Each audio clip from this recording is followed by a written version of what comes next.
Welcome to week 22 on the Pacific Crest Trail. After a night in Cascade Locks, we walked across the Bridge of the Gods for a final time and hitched to Trout Lake to avoid another fire closure. And more importantly, to reunite with Pierre from our tramily, confirming the cat is not Pierre, but I didn't get any videos of us together. It had been months since we last seen each other, but we instantly had that familiar feeling of picking up right where you left off. Trail friendships don't really fade, they just pause. Slowly more hikers rolled in, including Gab, carrying his prized mushroom. Aren't those mushrooms poisonous?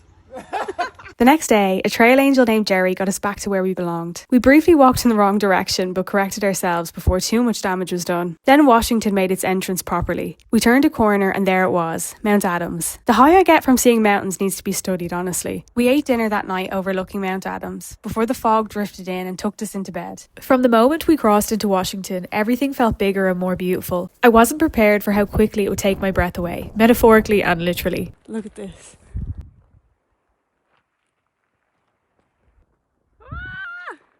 Washington, where have you been my whole life? The climb to Knife's Edge was one of the hardest we've had in a while, but the reward was outrageous. Mount Adams, Mount St. Helens and Mount Rainier all standing in the distance at once. Seeing Rainier for the first time felt surreal, and the surrounding views from Knife's Edge were unbelievable.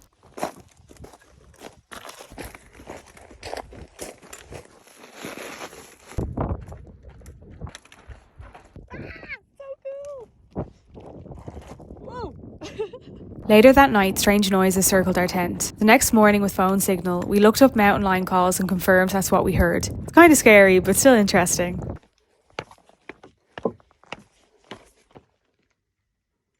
At White Pass, we swapped mountain views for pizza and showers. The next morning, we settled back into a rhythm. Long climbs and big miles. In the early morning fog, we heard elk boogling somewhere below us.